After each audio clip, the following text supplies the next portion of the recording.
افتح له فتحا يسيرا واجعل له من لدنك سلطانا نصيرا. اللهم أظهر به دينك وسنة نبيك حتى لا يستخفي بشيء من الحق مخافة أحد من الخلق. اللهم إنا نرغب إليك في دولة كريمة تعز بها الإسلام وأهلا وتذل بها النفاق وأهلا وتجعلنا فيها من الدعاة إلى طاعتك والقادة إلى سبيلك وترزقنا بها كرامة الدنيا والآخرة. اللهم ما عرفتنا من الحق فحملنا وما قصرنا عنه فبلغنا. اللهم المم به شعفنا واشعب به صدعنا وارزق به فتقنا وكثر به قلتنا وأعزز به ذلتنا وأغن به عائلنا واقض به عن مغرمنا واجبر به فقرنا وسد به خلتنا ويسر به عسرنا وبيض به وجوهنا وفك به أسرنا وأنجح به طلبتنا وأنجز به مواعيدنا واستجب به دعوتنا وأعطنا به سؤلنا وبلغنا به من الدنيا والآخرة آمالنا وأعطنا به فوق رغبتنا يا خير المسؤولين وأوسع المعطين. اشف به صدورنا وأذهب به غيظ قلوبنا واهدنا به لما اختلف فيه من الحق فبإذنك إنك تهدي من تشاء إلى صراط مستقيم. وانصرنا به على عدوك وعدونا إله الحق آمين. اللهم إنا نشكو إليك فقد النبيين صلواتك عليه وآله وغيبة ولينا وكثرة عدونا وقلة عددنا وشدة الفتن بنا وتظاهر الزمان علينا فصل على محمد وآله وأعنا على ذلك بفتح منك تعجله وبضر تكشفه ونصر تعزه وسلطان حق تظهره ورحمة منك تجللناها وعافية منك تلبسناها برحمتك يا أرحم الراحمين. وصل على محمد وآله الطاهرين.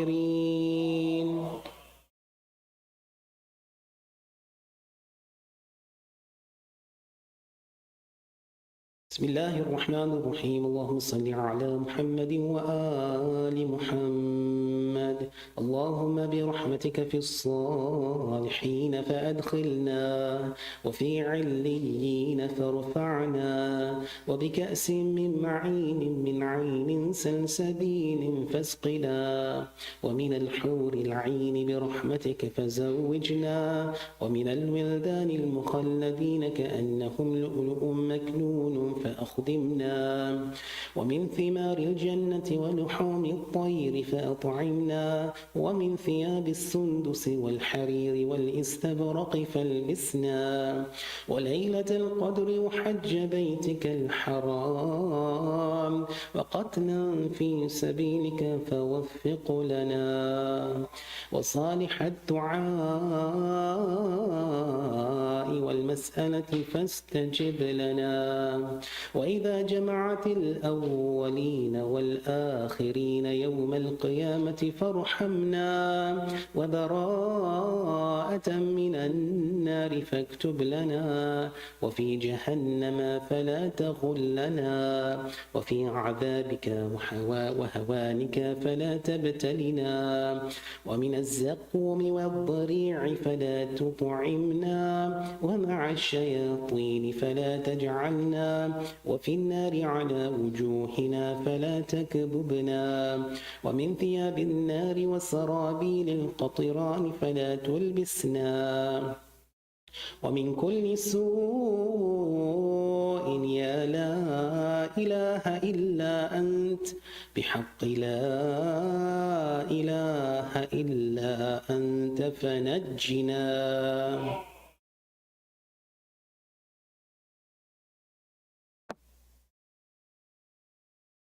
بسم الله الرحمن الرحيم. اللهم صل على محمد وآل محمد. اللهم إني أسألك أن تجعل فيما تقضي وتقدر من الأمر المحتوم في الأمر الحكيم من القضاء الذي لا يرد ولا يبدل أن تكتبني من حجاج بيتك الحرام المبرور حجهم المشكور سعيهم المغفور ذنوبهم المكفر عنهم سيئاتهم وأن تجعل فيما تقضي وتقدر أن تطيل عمري في خير وعافية وتوسع في رزقي وتجعلني ممن تنتصر به لدينك ولا تستبدل به غيري. أعوذ بجلال وجهك الكريم أن ينقضي عني شهر رمضان أو يطلع الفجر من ليلتي هذه ولك قبلي تبعة أو ذنب تعذبني عليه.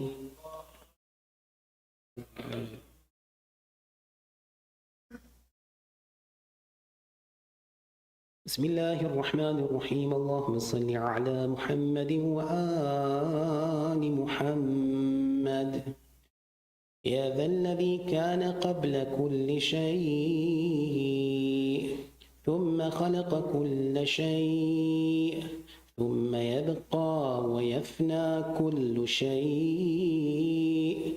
يا ذا الذي ليس كمثله شيء ويا ذا الذي ليس في السماوات العلى ولا في الأرضين السفلى ولا فوقهن ولا تحتهن ولا بينهن إله يعبد غيره. لك الحمد حمدا لا يقوى على إحصائه إلا أنت. فصل على محمد وآل محمد صلاة لا يقوى على إحصائها إلا أنت.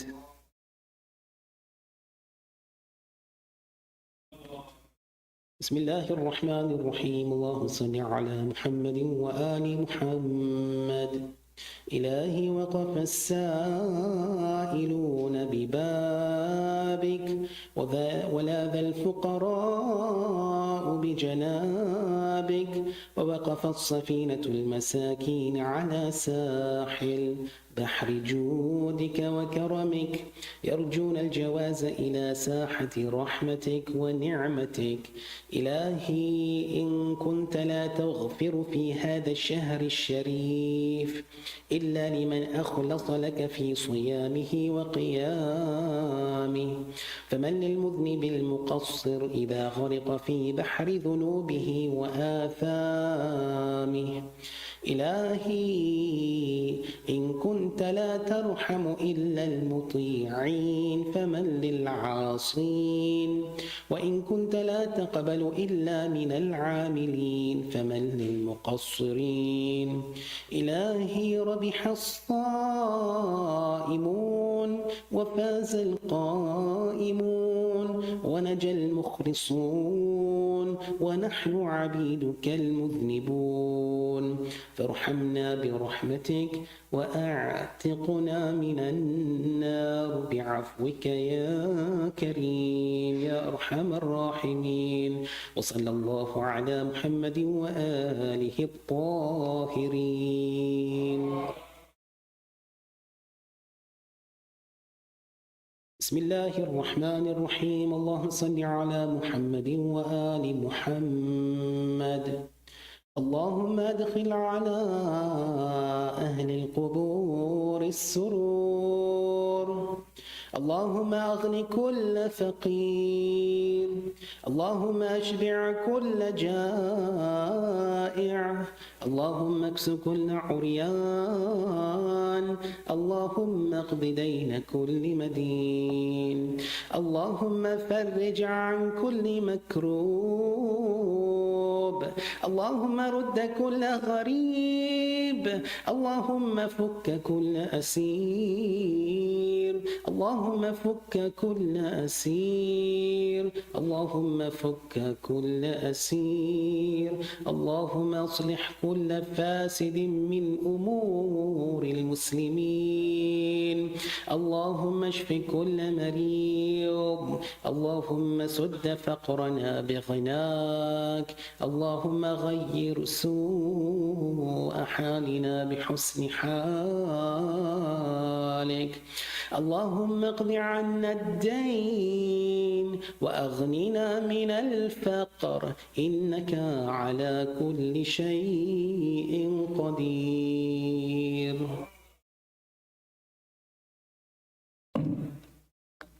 الفاتحة.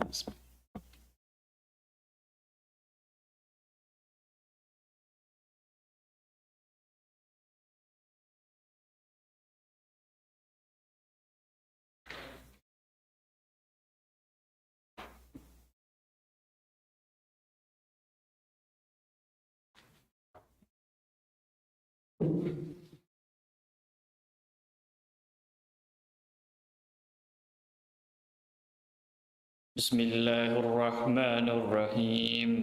اللهم صل على محمد وآل محمد.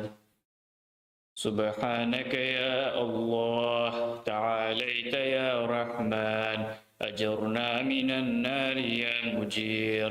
سبحانك يا رحيم تعاليت يا كريم أجرنا من النار يا مجير. سبحانك يا ملك تعاليت يا مالك أجرنا من النار يا مجير. سبحانك يا قدوس تعاليت يا سلام أجرنا من النار يا مجير. سبحانك يا مؤمن تعاليت يا محيمن أجرنا من النار يا مجير. سبحانك يا عزيز تعاليت يا جبار أجرنا من النار يا مجير. سبحانك يا متكبر تعاليت يا متجبر أجرنا من النار يا مجير. سبحانك يا خالق تعاليت يا بارئ أجرنا من النار يا مجير. سبحانك يا مصور تعاليت يا مقدر أجرنا من النار يا مجير. سبحانك يا هادي تعاليت يا باقي أجرنا من النار يا مجير. سبحانك يا وهاب تعاليت يا تواب أجرنا من النار يا مجير. سبحانك يا فتاح تعاليت يا مرتاح أجرنا من النار يا مجير. سبحانك يا سيدي تعاليت يا مولاي أجرنا من النار يا مجير. سبحانك يا قريب تعاليت يا رقيب أجرنا من النار يا مجير. سبحانك يا مبدئ تعاليت يا معيد أجرنا من النار يا مجير. سبحانك يا حميد تعاليت يا مجيد أجرنا من النار يا مجير. سبحانك يا قديم تعاليت يا عظيم أجرنا من النار يا مجير. سبحانك يا غفور تعاليت يا شكور أجرنا من النار يا مجير. سبحانك يا شاهد تعاليت يا شهيد أجرنا من النار يا مجير سبحانك يا حنان تعاليت يا منان أجرنا من النار يا مجير سبحانك يا باعث تعاليت يا وارث أجرنا من النار يا مجير سبحانك يا محيي تعاليت يا مميت أجرنا من النار يا مجير سبحانك يا شفيق تعاليت يا رفيق أجرنا من النار يا مجير سبحانك يا أنيس تعاليت يا مؤنس أجرنا من النار يا مجير سبحانك يا جليل تعاليت يا جميل أجرنا من النار يا مجير سبحانك يا خبير تعاليت يا بصير أجرنا من النار يا مجير سبحانك يا حفي تعاليت يا بلي أجرنا من النار يا مجير سبحانك يا معبود تعاليت يا موجود أجرنا من النار يا مجير سبحانك يا غفار تعاليت يا قهار أجرنا من النار يا مجير سبحانك يا مذكور تعاليت يا مشكور أجرنا من النار يا مجير سبحانك يا جواد تعاليت يا معاد أجرنا من النار يا مجير سبحانك يا جمال تعاليت يا جلال أجرنا من النار يا مجير سبحانك يا سابق تعاليت يا رازق أجرنا من النار يا مجير سبحانك يا صادق تعاليت يا فالق أجرنا من النار يا مجير سبحانك يا سميع تعاليت يا سريع أجرنا من النار يا مجير سبحانك يا رفيع تعاليت يا بديع أجرنا من النار يا مجير سبحانك يا فعال تعاليت يا متعال أجرنا من النار يا مجير سبحانك يا قاضي تعاليت يا راضي أجرنا من النار يا مجير سبحانك يا قاهر تعاليت يا طاهر أجرنا من النار يا مجير سبحانك يا عالم تعاليت يا حكم أجرنا من النار يا مجير سبحانك يا دائم تعاليت يا قائم أجرنا من النار يا مجير سبحانك يا عاصم تعاليت يا قاسم أجرنا من النار يا مجير سبحانك يا غني تعاليت يا مغني أجرنا من النار يا مجير سبحانك يا وفي تعاليت يا قوي أجرنا من النار يا مجير سبحانك يا كافي تعاليت يا شافي أجرنا من النار يا مجير سبحانك يا مقدم تعاليت يا مؤخر أجرنا من النار يا مجير سبحانك يا أول تعاليت يا آخر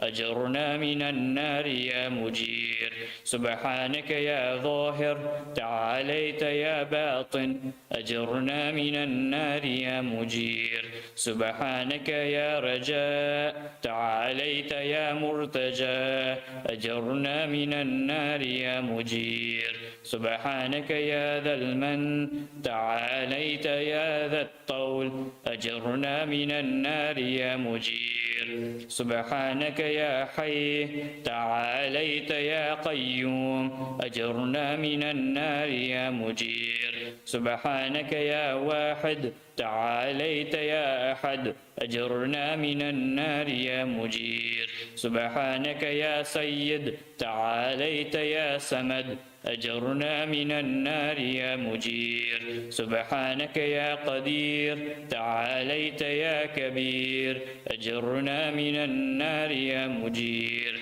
سبحانك يا والي تعاليت يا متعالي أجرنا من النار يا مجير سبحانك يا علي تعاليت يا أعلى أجرنا من النار يا مجير سبحانك يا ولي تعاليت يا مولى أجرنا من النار يا مجير سبحانك يا بارئ تعاليت يا بارئ أجرنا من النار يا مجير سبحانك يا خافض تعاليت يا رافع أجرنا من النار يا مجير سبحانك يا مقسط تعاليت يا جامع أجرنا من النار يا مجير سبحانك يا معز تعاليت يا مذل أجرنا من النار يا مجير سبحانك يا حافظ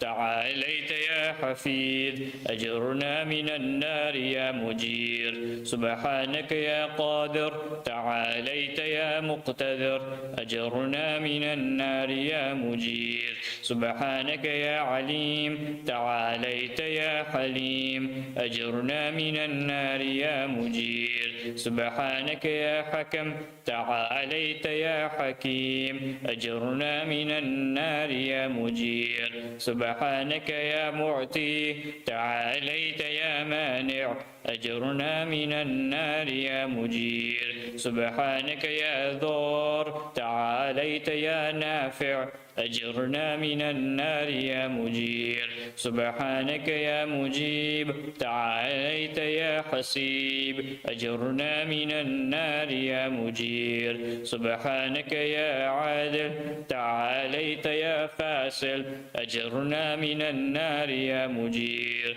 سبحانك يا لطيف تعاليت يا شريف أجرنا من النار يا مجير سبحانك يا رب تعاليت يا حق أجرنا من النار يا مجير سبحانك يا ماجد تعاليت يا واحد أجرنا من النار يا مجير سبحانك يا عفو تعاليت يا منتقم أجرنا من النار يا مجير سبحانك يا واسع تعاليت يا موسع أجرنا من النار يا مجير سبحانك يا رؤوف تعاليت يا عطوف أجرنا من النار يا مجير سبحانك يا فرد تعاليت يا وتر أجرنا من النار يا مجير سبحانك يا مقيت تعاليت يا محيط أجرنا من النار يا مجير سبحانك يا وكيل تعاليت يا عدل أجرنا من النار يا مجير سبحانك يا مبين تعاليت يا متين أجرنا من النار يا مجير سبحانك يا بر تعاليت يا ودود أجرنا من النار يا مجير سبحانك يا رشيد تعاليت يا مرشد أجرنا من النار يا مجير سبحانك يا نور تعاليت يا منور أجرنا من النار يا مجير سبحانك يا نصير تعاليت يا ناصر أجرنا من النار يا مجير سبحانك يا سبور تعاليت يا سابر أجرنا من النار يا مجير سبحانك يا محصي تعاليت يا منشئ أجرنا من النار يا مجير سبحانك يا سبحان تعاليت يا ديان أجرنا من النار يا مجير سبحانك يا مغيث تعاليت يا غياث أجرنا من النار يا مجير سبحانك يا فاطر تعاليت يا حاذر أجرنا من النار يا مجير سبحانك يا ذا العز والجمل تباركت يا ذا الجبروت والجلال سبحانك لا إله إلا أنت سبحانك إني كنت من الظالمين فاستجبنا له ونجيناه من الغم وكذلك ننجي المؤمنين وصلى الله على سيدنا محمد وآله أجمعين والحمد لله رب العالمين وحسبنا الله ونعم الوكيل ولا حول ولا قوة إلا بالله العلي العظيم.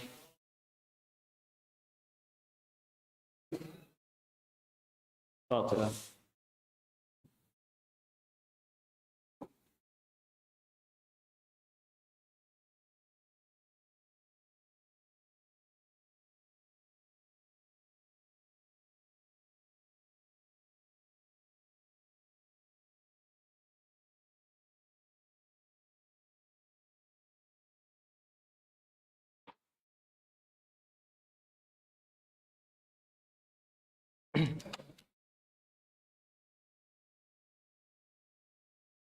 Sayyid Shabir, respected community members, Assalamu alaikum. Just a few quick announcements. I know we've talked about this a few times. Just again, some housekeeping notes. So this week, as I announced last week, is Good Friday and Easter. Throughout the whole week, there are programs that will be going on here at the church. So again, I'm reminding everyone, especially parents of young children, to please have your children by your side. Right? There are a lot of things going on here.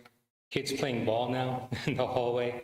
I see a remote control car going up and down. I know the other day it was an elder couple leaving a Bible session. There's a car going on in the hallway. Guys, please keep these things at home, all right? Or stay in the gym. Right now we have access to the gym, just stay in the gym, all right? I have to share something I heard with you. I mean, sometimes I hear things that make me laugh. This was kind of funny.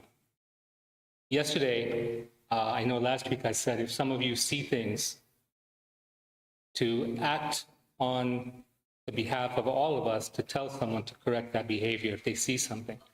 So I saw a couple children playing ball, and I know one of our brothers walked by and went up to them. This was kind of an interesting comment. We should all reflect on this one for a minute. Children, beta, don't do this here. This is a church. It's not the mosque. So this was okay at the mosque too?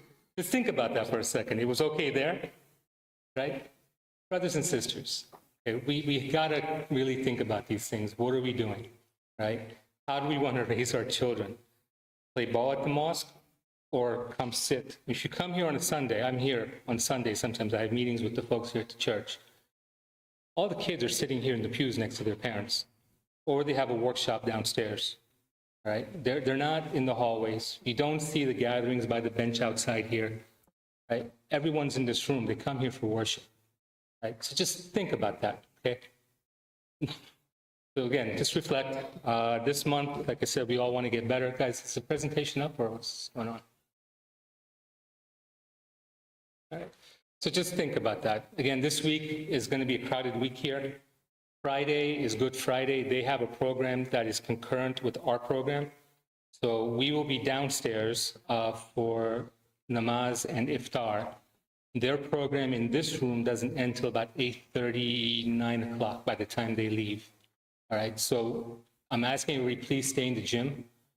Don't congregate in the halls. I know we're congregating by the office and some other areas. Keep those areas open because they'll be leaving, both here and downstairs. And again, that's the time we're expected to come up. So stay in the gym. As soon as everything clears out, we'll make an announcement to make our way up. So it might be just a little bit delayed, but I'll announce when it's time to come up, all right? Also, no food or drinks in the hallway. I'm seeing coffee, sodas, different things in the hallways, and keep that in the gym, please. Right? They are people that work here. This stuff does get reported back to us. Keep it in the gym. Right? They don't drink in the hallways or in this room. Water, like I said, is allowed. That's fine, but keep everything else. Stay in the gym. You can have as much as you want there. All right? Next slide, guys. Just some programming. Tonight, they cleaned out the worship center. So what we're going to do tonight, they have programs tomorrow. So we're going to stay in here. We have a continuation of our family game night. Tonight, we have a new game called Switch. It'll be kind of interesting. So stick around. Again, it's a competitive trivia game. You'll all enjoy it if you're watching or if you're playing. So we'll stay in this room. It'll also save some time and some setup that we have to do. So that'll continue here. We did have to reschedule the Al-Ahad micro school session. The participants that were supposed to join us from RISE were not available. So we'll schedule the new date for that. So stay tuned for that. Monday and Tuesday, we have a special guest reciter. He has joined us here. Muhammad Ali Moshi will be here both on Monday and Tuesday to share his beautiful voice and his recitations with us. So I do want to thank the Jaffer family for that, making those arrangements. So loud salawat for them.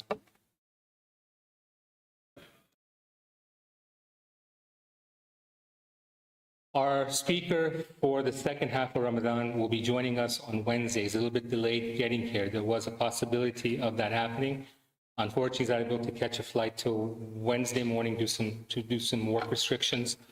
So in lieu of that, on Tuesday evening, we'll have an extended MC presentation titled Beginning with the End in Mind. So there's a lot of questions about what's going on, what are we doing between now and the time we get back to our mosque. So some of that vision we're going to share with you on Tuesday. So again, please join in with that. Hopefully it will be an enlightening session for all of us. And that beginning in with the end in mind title also ties to, next slide guys. We have a workshop that is planned on March 30th following the program with Brother Muhammad Ali Muraj. It's a workshop titled 7 Habits of Highly Effective People. I'm sure many of you have heard the book. Since there's 7 habits, we're not going to be able to cover that in an hour or so after the program. We're going to focus on habit number 2, which is beginning with the end in mind. But there's a theme here that we're building up to, all right? I'm going to start talking about the end goal and what we're striving for, all right? So this workshop will also give some insight. It's a great workshop. There's one, it's actually 7 habits of highly effective people. And there's one that I teach also, it's called 7 Habits of Highly Effective Teams. So we'll do some continuation of that after Ramadan with the other 6 habits. Next slide. All right, so just progress on where we are with fundraising. Again, we've asked all families to contribute $350. Again, all amounts are accepted. Some can give more, some may not be able to give the $350. Again, all amounts are again accepted. And right now, we're about 1/3 of our goal. Again, this money is needed to run programs the rest of the year. A lot of times I get feedback on why we didn't get this speaker or why we didn't get that speaker. Speakers are not waiting around for our phone call 1 week or a couple of days before. We have to book them in advance. In order to book them in advance, which is about 5-6 months and beyond, we need to make sure we have the funds to do that. Right? This is what this money is used for.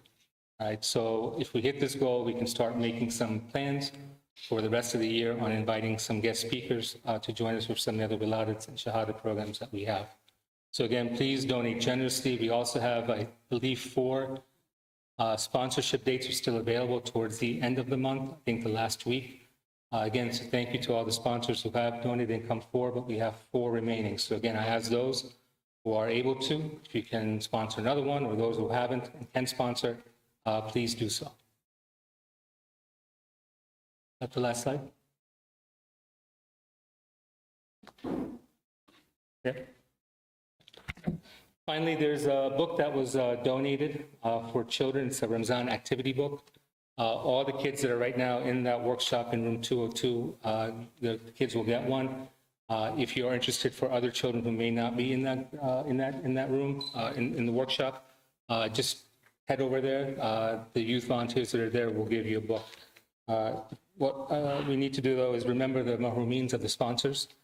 So let's recite a Surah Fatiha for Marhum Amir Ali Darsi and Marhum Haider Ali Ganji. Surah Fatiha.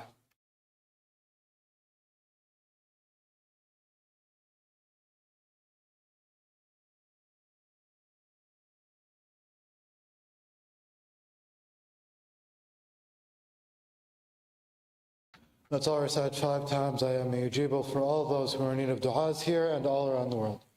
Bismillahir Rahmanir Rahim. أمن يجيب المضطر إذا دعاه ويكشف السوء أمن يجيب المضطر إذا دعاه ويكشف السوء أمن يجيب المضطر إذا دعاه ويكشف السوء أمن يجيب المضطر إذا دعاه ويكشف السوء أمن يجيب المضطر إذا دعاه ويكشف السوء اللهم صل على محمد وآل محمد. سورة المباركة الفاتحة.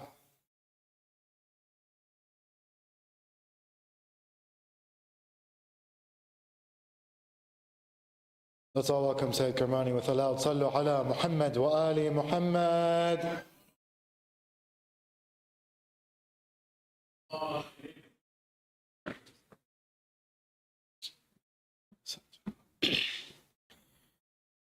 أعوذ بالله من الشيطان اللعين الرجيم. بسم الله الرحمن الرحيم. فوض أمري إلى الله إن الله بصير بالعباد ولا حول ولا قوة إلا بالله العلي العظيم. حسبنا الله ونعم الوكيل ونعم المولى ونعم النصير. والصلاة والسلام والتحية والإكرام على الرسول المسدد المصطفى الأمجد المحمود الأحمد الذي سمي في السماء بأحمد وفي الأرض بأبي القاسم محمد. اللهم صل على محمد وعلى أهل بيت الطيبين الطاهرين المعصومين المظلومين المنتجبين الذين أذهب الله عنهم الرجس وطهرهم تطهيرا. وقل رب اشرح لي صدري ويسر لي أمري واحلل عقدة من لساني يفقه قولي. أما بعد، قال الله تبارك وتعالى في كتاب الكريم: بسم الله الرحمن الرحيم.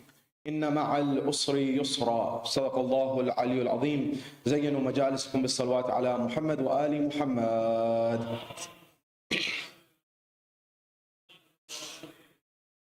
My respected elders, brothers and sisters in Islam and Iman, Assalamu alaikum jami'an wa rahmatullahi wa barakatuh. Question: are you growing? We've been discussing the concept of Kamal in Islam, and the pursuit of Kamal, and we're coming towards the conclusion of our discussion. And tonight I want to stamp all of those conversations that we've had before and try to bring this to a conclusion to help you understand and I to understand how we can live Islam. And to this end, I want to discuss a few things with you. Number one, I want to expand and lay the essence of what we started last night, which is the conference of the birds, Mantaqut Tayr, and why it's important. Number two, what is it about growth and in my relationship to Iman? Number three, what does that mean to be so good they can't ignore you? And what does that have to do with Iman?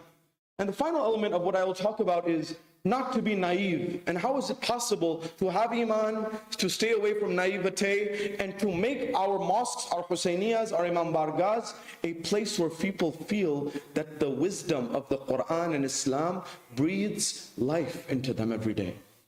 How do we create that environment? That's our agenda for today. Wherever you are, here in Allentown or across the globe, from the bottom of your heart, send a salawat ala Muhammad wa ali Muhammad.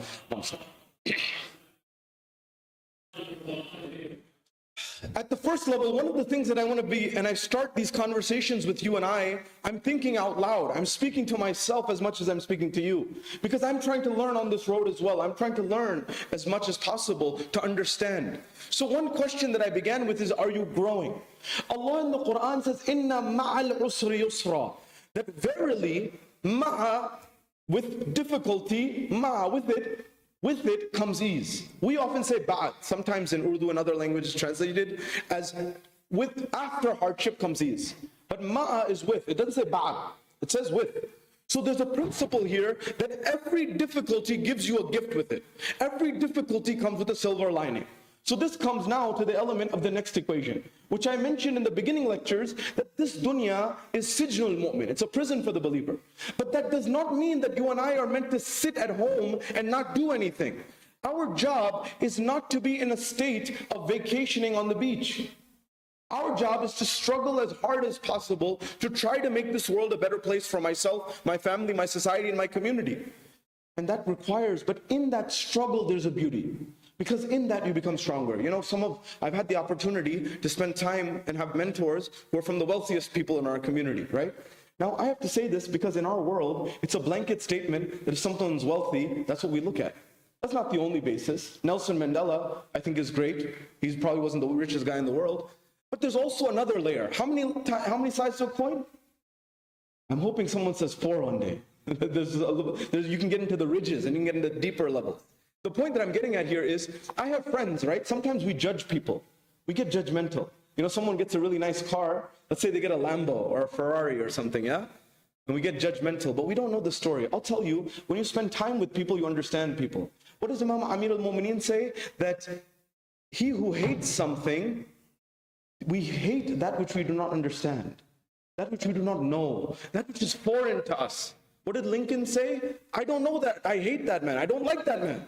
I must get to know him better. So when we don't know something, so I said, you know, you have this, I was talking to one of my friends who's in finance, and I have several friends like this, right? And so we talk about deep things in life. And so one of them has a really nice car. Okay, let's see. He has a really nice Mercedes, and he has a really nice Lambo.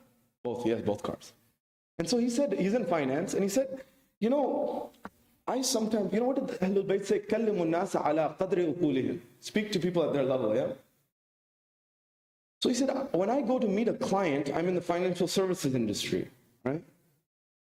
And I have to check what is my client's mindset. If they know a thing or two about finance, and they're more looking at not at the flash, then I'll take my Mercedes. But there's another psychology of my clients. There's some clients who are thinking, if you don't know how to make a bunch of money for yourself, how are you going to make me money? So I have to take my Lamborghini for that person. So there are layers to this game. And so what I mean by that is sometimes we look at the externalities and we say, we figured this whole thing out. So now on the journey to Kamal, one of the favorite books that I have that's helped me in my life, which I invite you to look at, is called Mindset by Dr. Carol Dweck at Stanford University. She wrote a book called Mindset, and it talks about the growth mindset. And she says the most important word in your vocabulary, if you have children, if you have family members, if for yourself, I'm giving you $1 billion right here. The most important word in your vocabulary is what? 3 letters, Y-E-T, yet. Anytime you don't get anything, I don't get math, I don't get physics, I don't get chemistry, I don't get Quran, I don't get Nahjul Balagha, I don't get X, Y, and Z, at the end of that sentence you tack on the word yet. And that does something extremely powerful in your mind. And what that does is it changes failure from permanent to temporary. And so then you realize you're on a journey. What was the Conference of the Birds? It was a journey, wasn't it? So the same thing, we are on a journey. So I grew up playing basketball and football and soccer and these sports growing up. And then I switched over as I'm getting older. So now I play tennis and golf and others, right? And so over time, one may say, you know, I don't know all the parameters of how to play tennis. I don't know all the parameters of golf. By the way, if you want to learn Islam, play golf. You will understand Allah better than anything, because it teaches you something called sabr. And the other thing about golf, which is interesting, is you can't blame anyone else. Any other sport, because my teammates are like this, the opponent this, the referee. In golf, your opponent is in the mirror. And you have to be very honest with yourself. But growth is so important, because when you study math or physics or chemistry, the game is always in the mind. And you have to develop that endurance of the mind. Allah is constantly showing us on that journey. Do you have endurance? Develop this endurance of your mind. You don't understand something, understand it. I'll help you, I'll guide you. Pray to me, do your work, and then pray to me and leave the rest to me. And sometimes you have to push the boundaries of your thought and your mind.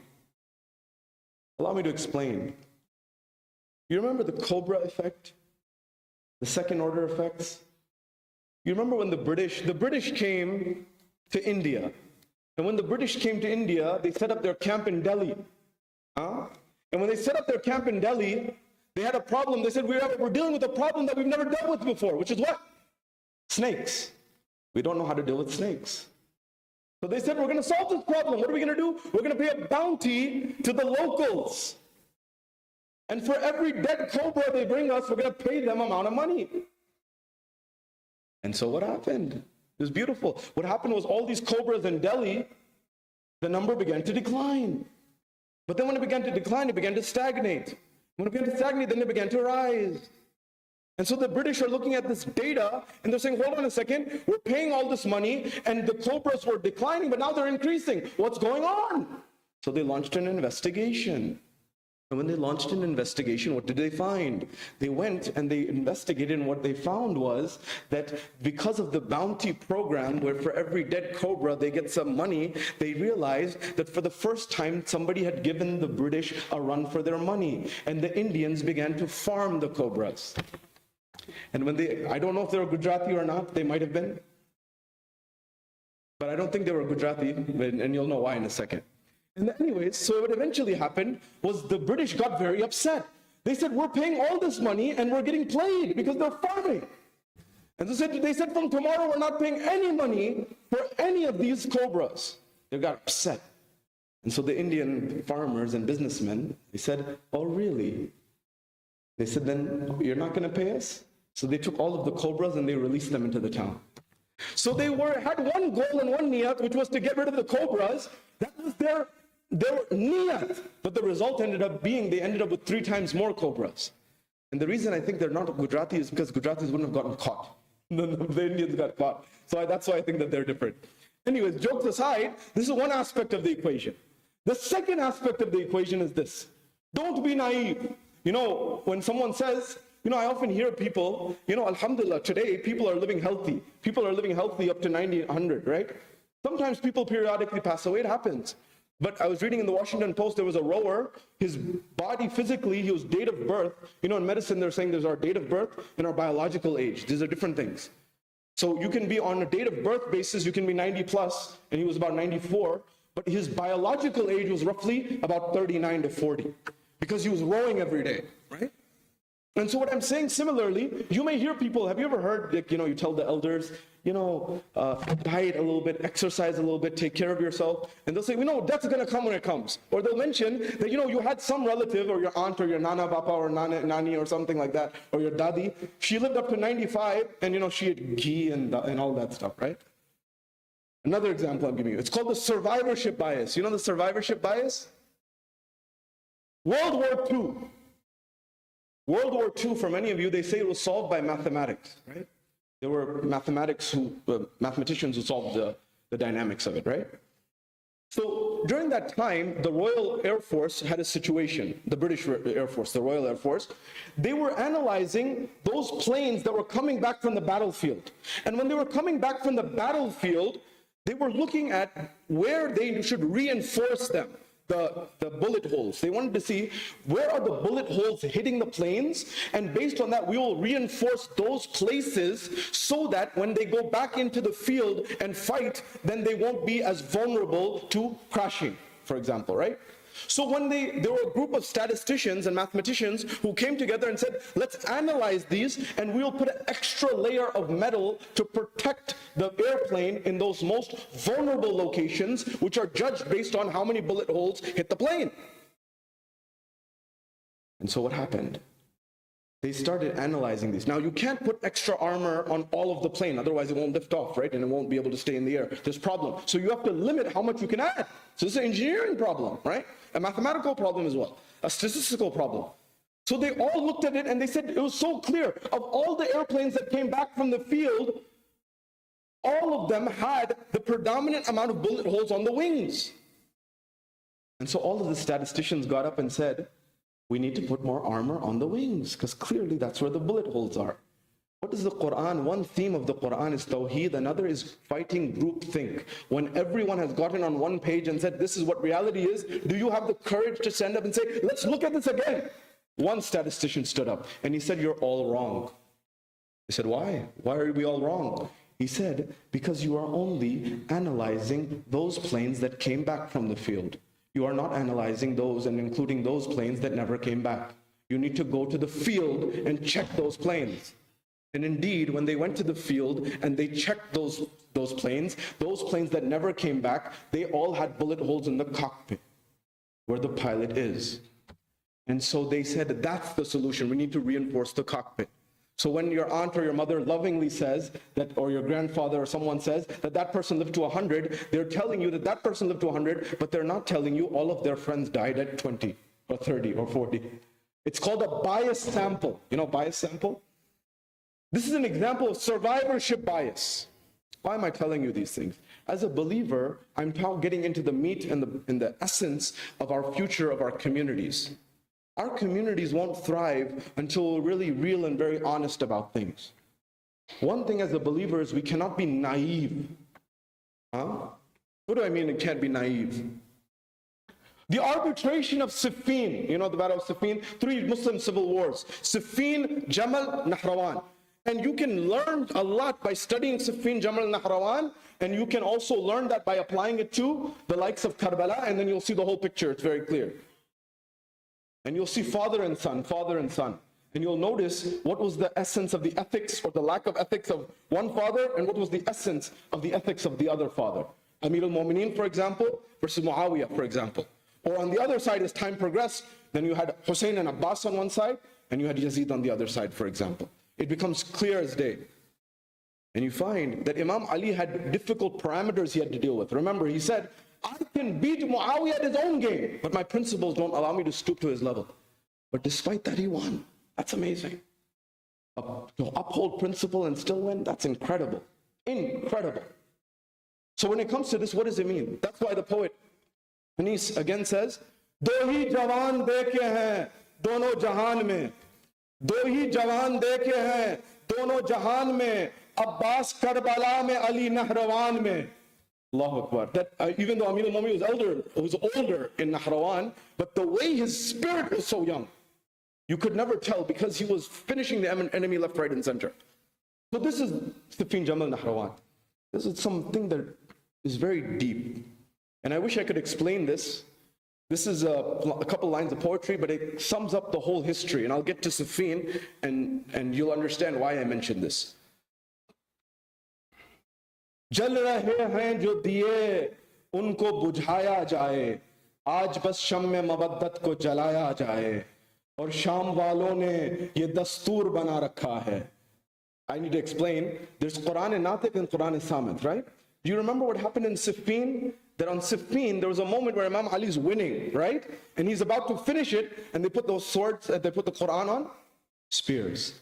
जल रहे हैं जो दिए उनको बुझाया जाए आज बस शम्मे मवद्दत को जलाया जाए और शाम वालों ने ये दस्तूर बना रखा है.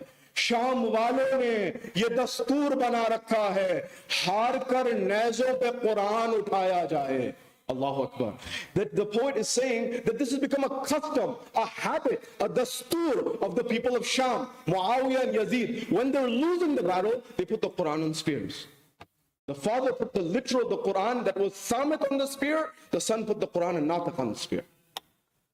And when you understand that history, you understand the clarity of what happened and the clarity of what happened. So now come with me in Siffin. A Muslim, a believer should never be naive. Why? In the arbitration of Siffin, on one side is the camp of Kufa, on the other side is the camp of Sham. The camp of Sham is Muawiyah's. The camp of the likes of Kufa is considered Imam Ali's. So they come to an arbitration point where on one side the arbitrator for the camp of Sham is Amr ibn As. And on the other side is someone by the name of Abu Musa al-Ash'ari. Now Imam Ali said Abu Musa is not the right guy for this, because as a believer, as a mu'min, you should have a kind heart. You should be compassionate, but also you should not be naive. You know naive? Okay. So Imam Ali said, this is not the guy for this. You have to know the psychology of the other party, right? And you may have good niyyah, but the other party may not. So nonetheless, they didn't listen to Imam Ali. Abu Musa became the arbitrator from the side of Kufa, and on the other side is Amr ibn As, the same one who was in Karbala eventually, yeah, who had to do with that. So now, they have a closed door meeting, Amr ibn As and Abu Musa al-Ash'ari. Abu Musa is supposed to be protecting the interests of Imam Ali's camp, and of course on the other side is the Damascus camp, which is Amr ibn As. So they're having it closed. Now Amr ibn As was a very shrewd politician, huh? He was, Makkah. He was very good at Makkah. Anyways, he said, let's do this. We're not coming to agreement. You have your view, I have my view, we're not coming to agreement. Fine. Let's do this. Let's go tomorrow in the market square in front of everyone, and let's say one thing. You're representing Ali, I'm representing Muawiyah, right? Let's say one thing. We both absolve both of them. Both of them we say neither of them are good. None of them are going to be good. You go and I go, we say in front of the public, in front of everybody, that no, this is not, neither of them are qualified. We'll say that we absolve them from the position. So Abu Musa said, maybe this is a good solution. So the day breaks, the next day they go into the market square. When they go into the market square, they all get to the center of the market square, and on the height, they stand on the podium, on the stage. It's Abu Musa al-Ashari, it's Amr ibn As, and Amr ibn As says, after you, please, Bismillah, after you. And Abu Musa says, okay, sure. He said, will you discuss this? Yeah, we discuss this. So Abu Musa stands in front of the crowd. Everyone wants to hear what's the decision, what's the solution they came up with. Abu Musa says, I remove Ali from Khilafah the way I remove this ring from my finger. And so now Abu Musa gets down and people say, oh. Then Amr ibn As gets up. And he's supposed to say the same thing, right? He gets up on the pulpit or on the stage and he says, I put Muawiyah in Khilafah the way I put this ring on my finger. Amr ibn As won in that scenario, and Abu Musa al-Ashari was shocked. A mu'min can never be naive. But remember one thing, I'll tell you something. And I mentioned growth, and growth comes out of difficulty. If you ever studied project management, you must have PMP or stuff like that. So I took that exam, I passed it, I took it. And there's 4 stages of a project team. Does anyone know what they are?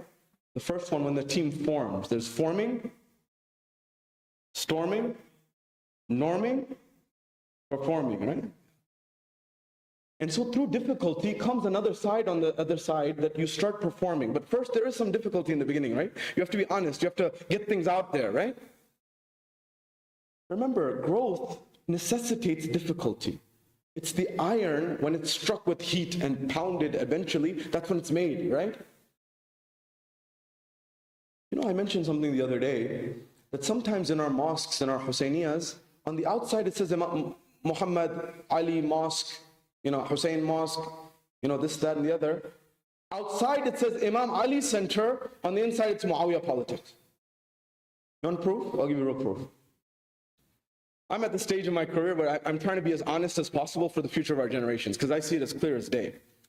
So I went to a city, so one of my friends, he's a mentor as well, he's in Texas, and he's done very well economically, he's flipped a few companies, some of them even went public eventually, and he's a very close friend of mine, a very sincere person who gives a lot to the community. And so I asked him, hey, do you have any advice for me? And he said, I need to tell you something. And if you didn't ask, perhaps I wouldn't tell you, but I'm telling you this. He said, this is the same guy who told me when I first lectured in his community, he said, wow, the best salesman I ever met in my life. I said, what? Salesman? He said, yeah, but you're just selling the Quran and the Ahlul Bayt. You may not realize it. And the reality of the matter is, we built a relationship over time, and eventually he told me, I love you, I care about you, but don't be naive. And I said, what do you mean? This was some years ago. And he said, you may have the best intent, but don't think the other people necessarily have the best intent. I said, what do you mean? I said that me and my wife, we help, and we're having a private conversation. I'm only making this public because these are not isolated events.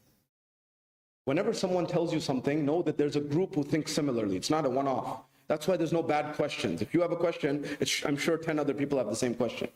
So anyways, he said, you just came to our town, you recited, everyone loved it. And so now the people who are in charge, you don't set a hadiyah. Right?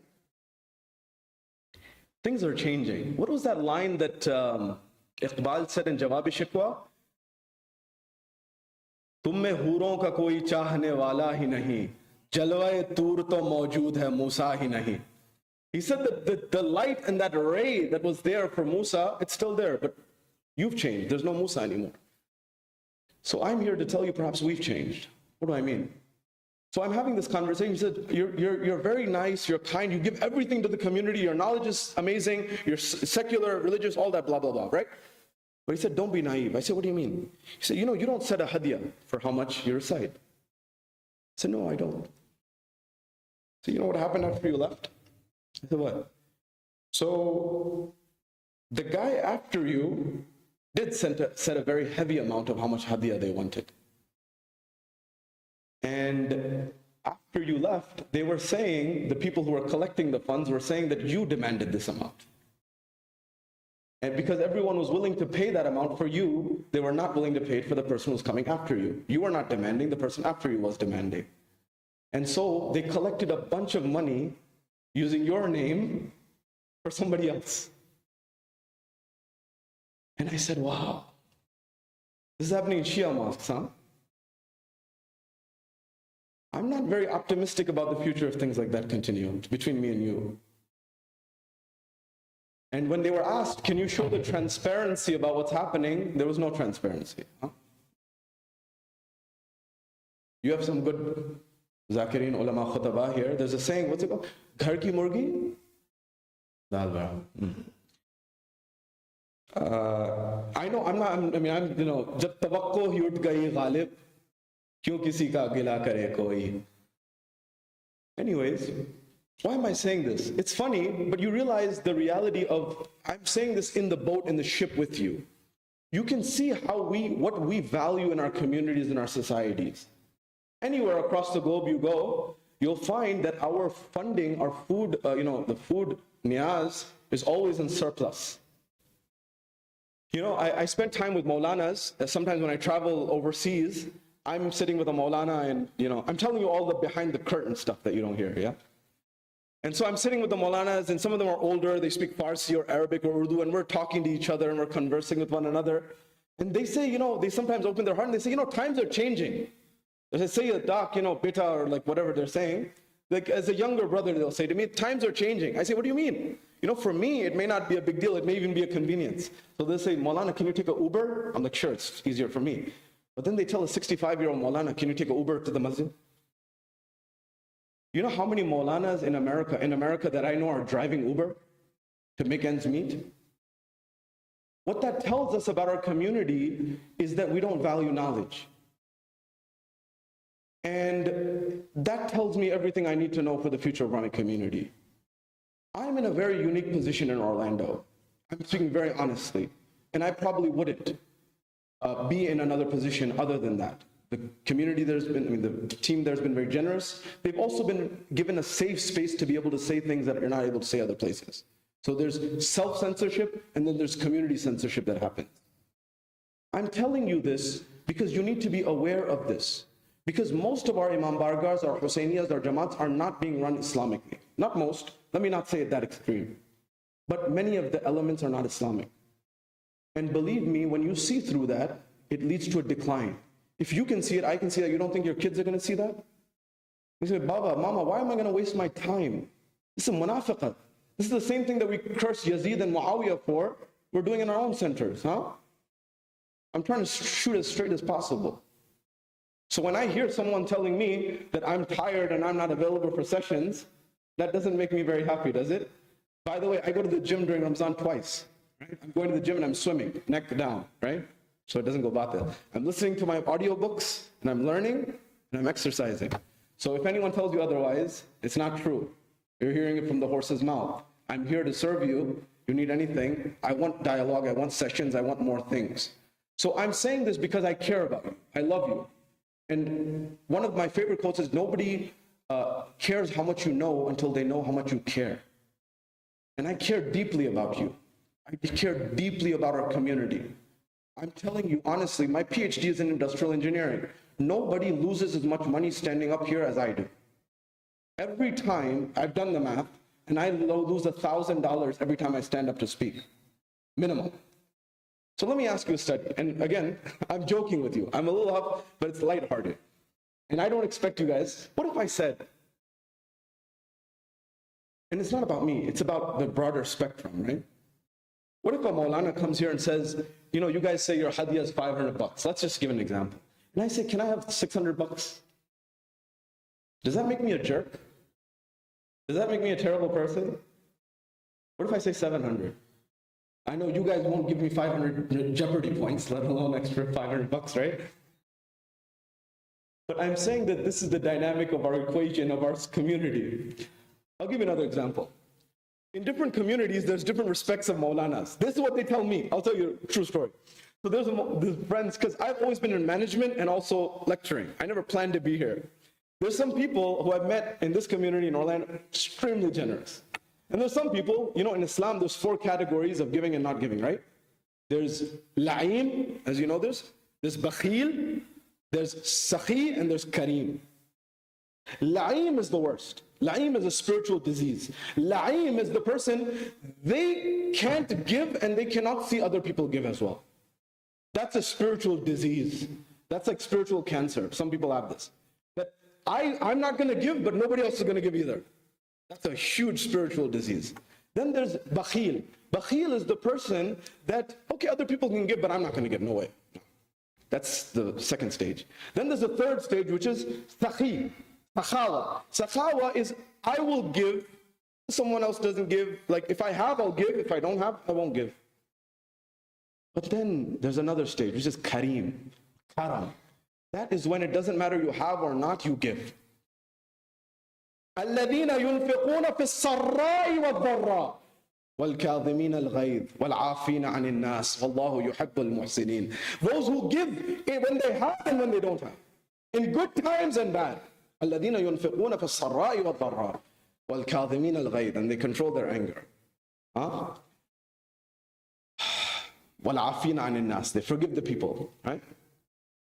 والله يحب المحسنين, Allah loves those who are good. So why am I saying all of this to you? Check the dynamics of the equation. Study. Look after the most marginalized members of your community. Look after the youth. Look after the children. Look after the women. I'll tell you honestly, hand on the heart. I'm here standing before you because of the efforts of my parents. I'm a zakir of the Ahlul Bayt, and I'm a lecturer on the circuit of the Ahlul Bayt because of my mother. She started lecturing before me. She inspired me. And so when we don't value our sisters as much as we value the brothers, we're doing a deep injustice. I'm being honest with you. And now what I'm saying is we need to straighten these things out internally, otherwise the future looks very grim. I wouldn't want a daughter growing up in our communities, honestly, because we have a double standard. We're not fair. And that's where we need to be very intellectually honest and spiritually honest. Because Allah subhanahu wa ta'ala wanted us to have these places. If we don't have these places, how are we supposed to help other people understand these things, huh? So what was the thing? So there's a Maulana who was drowning, and he couldn't swim. Although Islamically you should be able to swim, right? The swimming, archery, horse riding, it's sunnah. So there's Maulana who's drowning, and everyone's extending their hand and say, Maulana, please give me your hand. And the Maulana never gives the hand. And then the president of the Jamaat comes and he says, I know what to do. He takes out his wallet, he takes out a $100 bill, folds it in his hand, and he says, Maulana, here, Maulana, grasp for it. And then the Maulana gets out and he says, Maulana kabhi dete nahi hai, lete. So this is the reality of how we see it. When it comes to Maulana, I say to my son or my child, go meet the Maulana, go say Salamu Alaikum to the Maulana. Salamu Alaikum, Allahumma salli ala Muhammad. You need to respect the Maulana, but don't be like the Maulana. We don't want you to starve. We don't want you to go down the drain. Now, what I'm saying here is let's be honest. Let's be real. Let's be authentic. Let's not beat around the bush. Let's be honest. And so what I mean by that is there's some people who are very generous, and then there's some people who are saying, do we need to take care of the Maulana? I'll give you an example. All of what I've been saying was up to this point to lead to the following. Imam Ali in his letter to Malik al-Ashtar in Nahj al-Balagha, what does he say? He says to Malik, make sure that the judges are compensated well. Imam Ali, what? You're the one who said, oh Allah, bear witness that this shoe failed me. I didn't fail this shoe. As in I patched this shoe so much, the shoe gave up on me and it's not patchable anymore. He was so aloof from the world, from the materialistic lens, and yet he's saying pay them well because he understood economics. He understood psychology. He understood incentives. You know incentives? I went to London for the first time. In America, we tell our kids, become doctors, right? In London, nobody tells their kids to be doctors. They all say, be dentists. I said, why? Why? Dr. Eid said, you know this? I don't know. You know what? They said, because the public system, doctors' salaries are capped in the UK, but dentists and private practice make a lot of money. I don't know how it is in America. I think it's the same or similar. So when the incentives change, the actions change. Huh? I had many friends of mine who were in med school or got into med school and wanted to do Hawza. I got many people who got into engineering school, wanted to do Hawza, but the systems didn't add up. And they chose not to. And I don't fault them. I don't blame them. I don't think money is all the solution, but I do think that the prestige that we have, I'll give you an example. In the Jewish faith, the rabbis don't have pseudo respect, they have real respect. So if there are two parties and there's an arbitration, the word of the rabbi is final. In our communities, if we don't like the judgment of the Maulana, we go find another Maulana. Huh? That's not Islam. So you gotta understand and you have to have integrity to understand the dynamics of the equation. So now I want to share one thing, because I know everyone comes on Saturdays and other days of the week, everyone's gone, like the Imam, right? So I need to share some of these things with you. Be so good they can't ignore you. What do I mean? Cal Newport, he has a book called So Good They Can't Ignore You. I invite you to read it. Be so good in whatever domain that you are, no matter all of the discrimination that happens, people cannot ignore you. So I met Ayatollah Sayyid Muhammad Sa'id al-Hakim, marhum, who just passed away recently. He was a big marja from the al-Hakim family. He was one of the big four, along with Sayyid Sistani and Sheikh Najafi and Sheikh Ishaq Fayyad. So I met him personally. He's sitting a few feet away from me. And he gives us a story, which I want you to remember. He said, I want to share this with you to inspire you, because we were asking him, and many of the scholars, what should we as Shias, as followers of Ahlul Bayt in the West, be known for? And one of the themes that came up that consistently people said is, be known for your knowledge and be known for your good work, for your efforts, from your honesty, for your justice. But most importantly, knowledge, and spread that with society. You're followers of Bab-e Madinatul Ilm. Even the opposition of the Imams, eventually they had to say that there was no one more knowledgeable. So now, he said, I want to share a story with you about the Shia of Saudi Arabia. Who's saying this? Sayyid Ayatollah Sayyid Muhammad Sa'id al-Hakim, from the family of Muhsin al-Hakim. Yeah? He said, I want to tell you a story about the Shia of Saudi Arabia. He said, there's a company called Aramco. You heard of Aramco? I think it's second or third in market cap in the world right now, right? 2 trillion or something. He said, there was a time where I was told by the Shia of Saudi, because he has muqallideen all over, right? They have muqallideen for all over. He said there is a principle that Shias are not supposed to rise in the positions. They should not get to VP, EVP, SVP, higher upper echelons of the company. And so, this like, the dynamics were, there was systematic discrimination. You know systematic discrimination?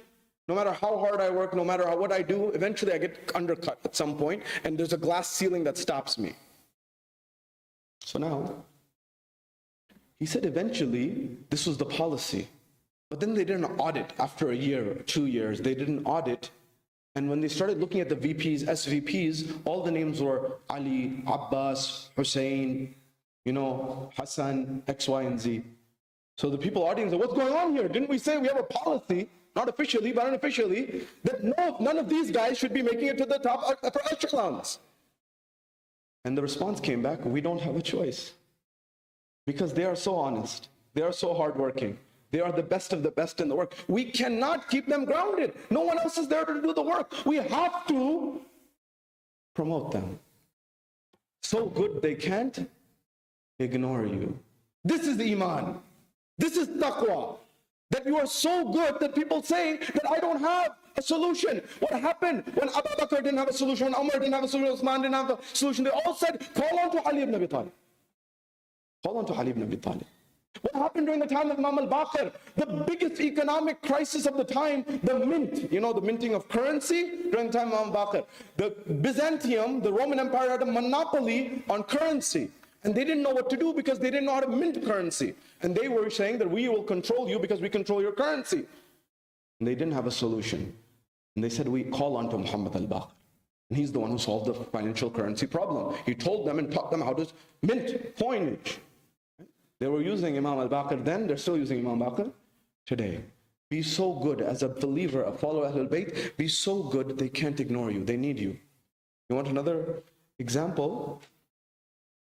You'll find in Pakistan, there's a doctor who's a kidney specialist, a urologist specialist, right? And he comes and he does speeches in, like, he has a very, very Shia name, like Rizvi and all that, right? Dr. Rizvi. And he lectures all over Saudi Arabia, but they can't not invite him because he's the top authority in that space. So good, they can't ignore you. Sayyid Hussein Nasr, Shia. But he's so good, you can't ignore him. And you can go down the list. This is what it means to be. Now, you may be systematically discriminated against, but as a believer, you have to be that. So in our communities, in our societies, we need to make sure there are women's committees that are strong. We need to make sure that there are youth committees that are strong, that we need to listen to them and not tell them what we think we should do. We should listen to them first, right? We oftentimes hear, we don't listen. You know the difference? I met the head of sales of IBM in Europe, like at a big conference. Like, IBM's, IBM, right? I don't need to explain IBM. The tall guy, looked at me and I said, what did you learn on your journey of sales? You must have been like, it's a big company, huge company. What's the biggest lesson that you learned about sales? So he looked down at me and looked me in the eye and said, listen. And so I'm listening. So what is it? I said, no, that's it, listen. Just listen to people. People don't listen. They were just always talking. We're trying to sell. Just listen to people. They'll tell you what they need. Solve their problems. In our communities, do we listen to people? We say my way or the highway? That's where we need to be very honest. And until we don't, we won't get there. So now, having said that, and bringing everything together, mantiq at-tayr, at-tar, an-nishapuri. So when he gets these birds together, this is an isti'ara. Remember? He talked to the nightingale, and the nightingale had the rose, and the rose said, the rose is beauty, it lasts for only one season. It's gone, there's thorns around it. And then he has the conversation with the duck. External, I'm able to wash myself, I'm good, I'm fine. So what about the insides? The falcon and all of these different things. Eventually what happens is, some of them embark on the journey. You know in the story of the Quran of Talut? Talut is King Saul, right? Talut and Jalut. Jalut is Goliath. Talut is King Saul in the Quran. And so this is where, in the Quran, he says to the people, his army, King Saul, that Banu Israel says, give us a king to give us victory. So Allah gives this king, King Saul. And eventually what happens is, he takes his army and he says, all of you are not to drink from this river. Don't drink from the river. But if you take a handful, fine. But don't take more than that. Don't do it. The vast majority of them didn't listen. So after that, only 313 remained. The same number of Badr, the same number that will be with our Imam. And those were the people who were able to cross with Talut. The same principle. Eventually, most of the birds came forward and said, no, we're not going to go on this journey. But some of them said, okay, we'll go on this journey with you. But he said, it's going to be an ardent journey. He said, fine. So they go on the first valley, the valley of the quest, the valley of leaving everything behind, unlearning what you've learned, to start from scratch, to start from the basis and lift up. And then once you cross that valley, in that valley, still some people gave up on that trip. They said, no, we can't go further. And so now it got sifted. We're told when the time of the Imam will come, we'll be sifted. Sifted? So then some got to the second valley, the valley of ishq, of love, of divine love, of Allah subhanahu wa ta'ala. And when they get to this valley, it's a different dynamic. You're in the valley of love of Allah subhanahu wa ta'ala, of His creation. Now, one manifestation of love of Allah is to love Allah, of course, directly. Another manifestation is to love His makhluk, His creation. Not for their own sake, because Allah created them. In the same way that you are on a journey, they are on a journey. And then they go through that valley, and still more of them leave the journey. And so now only a few move on. And they go through different valleys of hayrat, bewilderment, and ishq, and all of these, and then eventually fana. And eventually when they cross these valleys, every valley fewer and fewer people are moving along.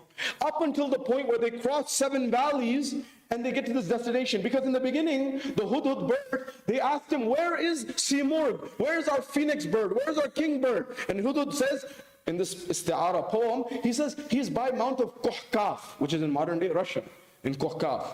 It's a long distance away, but we can get there. So eventually they cross 7 valleys and only 30 of them make it. How many? 30. And when they get to the dominion, they get to the gates of the Simurgh's palace, the phoenix bird, the king bird. What eventually happens is they get to a point where they enter into the gates open, and they enter and they're about to meet the phoenix that they've been going all through these journeys and all these difficulties to wait and see. And eventually they are directed to a pond of water. And they said, this is the Simurgh. This is the phoenix bird. This is the king bird in front of you. And they all, the 30 birds, look and they say, we don't see him. What are you talking about? Where's our phoenix bird? Where's our king bird that we've been searching for on this whole journey? Where? And then the hudhud bird says, look closer into the water. And then they all begin to look into the water. And when they look into the water, they see their reflection. And the hudhud bird said, you are the Simurgh. In Farsi, Simurgh means 30 birds. And so the reality is, you are what you seek. But until and unless you and I go through the difficulties, we don't get to where Allah wants us to get to.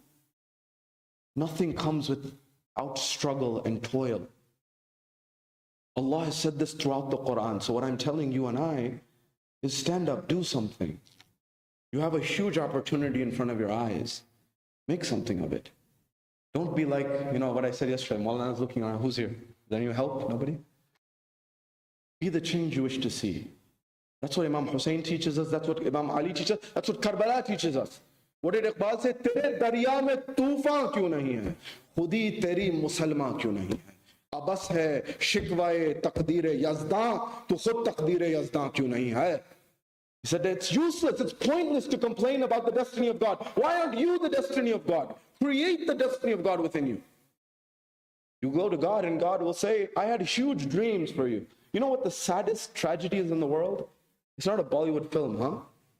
It's the Qabristan that has the unrealized dreams and potentials of people. That Allah said that you could have been this, you ended up being this.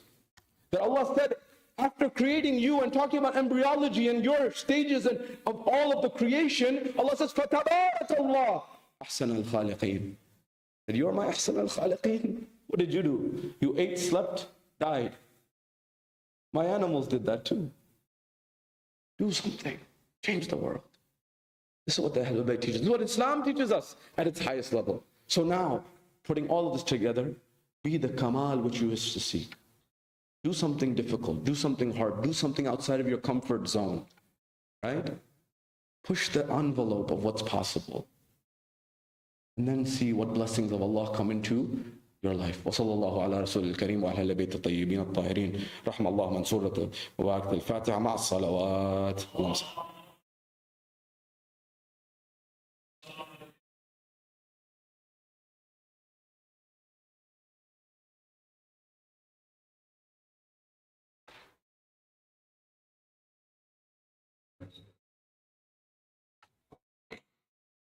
السلام عليك يا رسول الله، السلام عليك يا أمير المؤمنين، السلام عليك يا فاطمة الزهراء سيدتي نساء العالمين، السلام عليك يا خديجة الكبرى أم المؤمنين، السلام عليك يا حسن المجتبى، السلام عليك يا أبا عبد الله الحسين شهيد بكربلاء، السلام عليكم جميعا شهداء كربلاء ورحمة الله وبركاته.